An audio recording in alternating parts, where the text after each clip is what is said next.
Olá, alunos e alunas do sétimo ano, sejam bem-vindos à nossa web aula de História. E a gente vai continuar falando sobre o eurocentrismo. Na última aula, nós falamos do eurocentrismo no Brasil. Hoje, nós vamos falar do eurocentrismo e a África, do eurocentrismo e a filosofia, do eurocentrismo e etnocentrismo e eurocentrismo e os mapas. Peço que você preste bastante atenção, faça suas anotações. Esta web aula é um resumo do que a gente já falou aí nas nossas lives pelo Google Meet, aí nas nossas aulas. Então, alunos, primeiramente, falando sobre o eurocentrismo e a África, né? A gente sabe que a África, alunos, se você quiser me acompanhar, está na página 7 da apostila.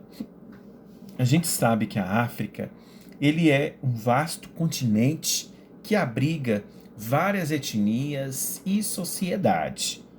O Brasil, inclusive, que é o país aí que possui o maior número de pessoas negras fora do continente africano, ele foi aí formado com a contribuição dessas culturas.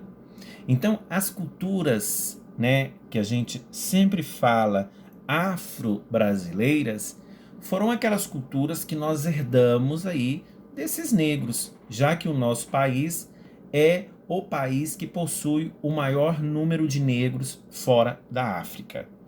É importante a gente analisar que quando a gente estuda aí os conteúdos de história nas escolas, quando a gente estuda lá no quarto, no quinto, no sexto ano, sobre os conteúdos de história, nós aprendemos aí que praticamente a nossa história ela está ligada majoritariamente da Europa, ela está associada à Europa e pouco africana. Nós não vemos muito falar da África quando nós estamos estudando o desenvolvimento do nosso país, por exemplo. A gente vê uma cultura eurocêntrica, a gente vê uma cultura baseada em conceitos do continente europeu. E o continente africano ele fica de lado. Então é importante a gente entender que essa conformação do currículo escolar, principalmente, mostra como o centro de poder continua sendo o da Europa e que se torna conhecida por todos aí mediante esta crença de que a Europa, né, ela praticamente desenvolveu a nossa cultura. Por essa razão, né, foi colocado dentro dos currículos escolares aí a Lei 10.639 de 2003, que busca corrigir esse problema nas escolas. O que é essa lei, professor? Nessa lei, torna-se obrigatório o ensino de história e cultura afro-brasileira e africana nas instituições escolares. Então, as escolas hoje, no seu currículo, ela tem que mostrar para o aluno que essa cultura afro-brasileira. E quando eu falo aí dessa cultura afro-brasileira, é o conjunto de que essa cultura afro-brasileira é o conjunto de manifestações culturais do Brasil que sofre algum grau aí de influência da cultura africana, desde os tempos do Brasil, colônia, até a atualidade. Então eu posso dizer para vocês que essa lei aí, ela serviu para levar para as salas de aula o que? Mais sobre a cultura afro-brasileira e africana do que a escravidão negra do Brasil. Então, quando a gente fala em África, muitas das vezes nós associamos a África como os negros, aqueles negros que vieram para cá para serem escravizados. Mas, na verdade, a cultura africana que nós temos aqui é mais do que escravidão. Por quê? Porque eles deixaram para nós essa cultura chamada afro-brasileira. E dentro dessas culturas afro-brasileiras, nós podemos verificar aí nas expressões do samba, do carimbó, do maxixe, do maracatu, né? E usam instrumentos variados que estes africanos deixou para nós, que são, né, o berimbau, o tambor e vários outros. Então, essa é a cultura que esses africanos deixaram para nós. Eu posso dizer que é um legado deixado por esses africanos, ok? Compreendidos? Então vamos para o nosso próximo tema. Nosso próximo tema vai falar sobre eurocentrismo e a filosofia. Primeira coisa que a gente tem que entender aqui é o que é filosofia. Você já ouviu falar, porque eu já falei para vocês na nossa live, na nossa aula. A palavra filosofia, ela é de origem grega, conforme eu falei para vocês. E ela significa amor à sabedoria. Estuda a existência humana e o saber por meio da análise racional. Então, quando eu falo aí da filosofia, assim como outras disciplinas, a filosofia que conhecemos está bastante centrada aí em reflexões feitas por filósofos ocidentais. E a gente pode dizer também que nós podemos ampliar aí a nossa percepção, por exemplo, com a narrativa da história tradicional aí do Ocidente, que é a que a filosofia teria surgido na Grécia, né, a partir do século VI a.C., contudo aí há registros atuais que mostram aí que um pensamento filosófico também existia em outros lugares, como o continente africano. Então, quando a gente fala aí do eurocentrismo e a filosofia, a gente pode dizer que essa crença aí da filosofia é justamente para que nós, humanos, pudéssemos usar a razão e a partir da razão nós pudéssemos expressar, nós pudéssemos então fazer com que algo acontecesse. Seria uma mudança, porque o filósofo ele tem a capacidade de pensar, ele tem a capacidade praticamente de mudar o mundo. A gente pode observar os homens da Idade Média com os homens da Idade Moderna.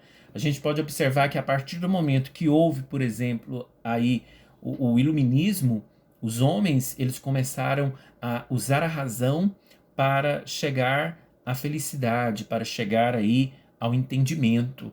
Então, o objetivo da filosofia é fazer o quê? Fazer com que o homem tenha amor à sabedoria, é fazer com que o homem pense, é fazer com que o homem desenvolva o seu raciocínio e, através deste raciocínio, ele mudar conceitos aí, às vezes, que nos deixa com bastante dúvidas. Por exemplo, a gente pode observar que o homem da Idade Média, ele era um homem que ele tinha uma visão fechada, né? Praticamente, ele era uma pessoa que não pensava, que não usava aí a razão para poder desenvolver as ideias. E a partir do momento que começa a Idade Moderna, que começa a desenvolver o movimento iluminista, esses homens começam a pensar, esses homens começam a usar aí a razão para desenvolver ideias, para poder mudar este conceito. Esse conceito principalmente de trevas, de escuridão, porque o homem que não pensa, o homem que está voltado ao seu próprio orgulho, o homem que fica aí com o seu fanatismo religioso, ele não pensa, ele vive para uma determinada coisa. E a filosofia vem justamente para quê? Para que o pensamento do homem mude e que ele possa usar a razão para desenvolver ideias, ou seja, mudanças de hábitos, ok? Então, o eurocentrismo e a filosofia é praticamente isso. O eurocentrismo e o etnocentrismo. A gente pode observar que o etnocentrismo é uma atitude de considerar sua própria cultura como superior ou melhor, inferiorizando as demais. Então, quando a gente fala sobre etnocentrismo, a gente pode dizer que é ter no seu centro de referência apenas a sua cultura. É apenas a cultura de um povo que está correta. Quando eu falo etnocentrismo, eu estou colocando uma etnia, eu estou colocando uma raça superior às demais. E isso a gente pode observar que é uma definição aí parecida com o eurocentrismo. A postura de ter os valores europeus, principalmente aí aqueles ligados à história da colonização e do racismo, como seu centro de referência e verdade. Portanto, é possível dizer que o eurocentrismo é um etnocentrismo. Quando a gente fala aí dessa visão de mundo, né, essa visão de mundo aí, característica de quem considera o seu grupo étnico, nação ou nacionalidade socialmente mais importante do que as demais, tá? Então, quando eu falo de eurocentrismo, eu estou colocando a Europa como centro de tudo, como continente centralizador do desenvolvimento aí, da ideia de modernidade, da ideia de desenvolvimento. E quando eu coloco aí etnocentrismo, eu estou colocando uma etnia, uma raça, uma cultura, uma nação, uma nacionalidade melhor do que a outra.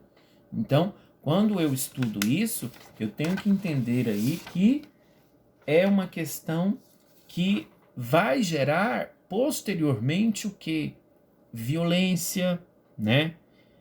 Ela foi, inclusive, né, esse olhar aí, né, essa atitude etnocêntrica e o olhar eurocêntrico, ele foi responsável, inclusive, aí por diversas violências e está relacionado com muitas desigualdades sociais.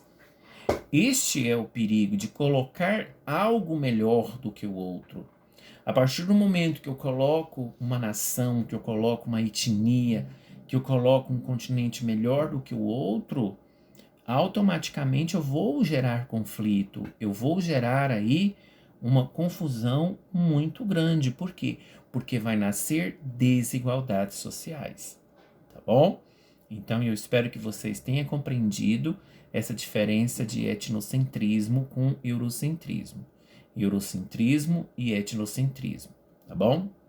Vamos agora então finalizar a nossa apostila falando sobre o eurocentrismo nos mapas, né? Quando a gente fala do eurocentrismo nos mapas, né? Olha o que a apostila diz aqui, ó. Embora um pouco achatada e com irregularidades, o planeta Terra tem um formato esférico. Isso quer dizer que não há uma referência absoluta de embaixo ou em cima, que pudesse ser aplicada em qualquer mapa mundial. Sendo assim, o modelo clássico de mapa mundi que conhecemos é arbitrário. Por exemplo, entretanto, o mapa que se popularizou globalmente é aquele que possui a Europa em seu centro. De fato, os mapas considerados oficiais e que foram adotados no mundo todo foram aqueles produzidos na Europa. Então a gente vê aqui uma participação da Europa também na construção desses mapas. Se a gente observar aqui, neste atual que a gente tem, a gente vê uma Europa centralizada, colocando esse continente como centro do globo. Apesar de existirem outros modelos, é esse que se mantém sem questionamentos. É esse mapa mundi, né, que nós temos vigente que coloca a Europa como centro do mundo. E quando a gente, durante essas aulas que nós estudamos, nós vimos o eurocentrismo, a questão do eurocentrismo, justamente colocando esta Europa como aí o continente centro do desenvolvimento, porque foi através dela, segundo alguns historiadores, e isso é muito divergente, eu já falei isso para vocês, nem todos os historiadores e professores concordam com essa questão de eurocentrismo, porque querendo ou não, alunos, nós sabemos que todos os continentes, de certa forma, contribuíram e ainda contribuem para o desenvolvimento da humanidade, ok? Eu espero que vocês tenham entendido esta nossa aula sobre modernidade, sobre eurocentrismo. Qualquer dúvida vocês podem me chamar. Eu agradeço a atenção de vocês e até a nossa próxima web aula com um novo tema. Até mais!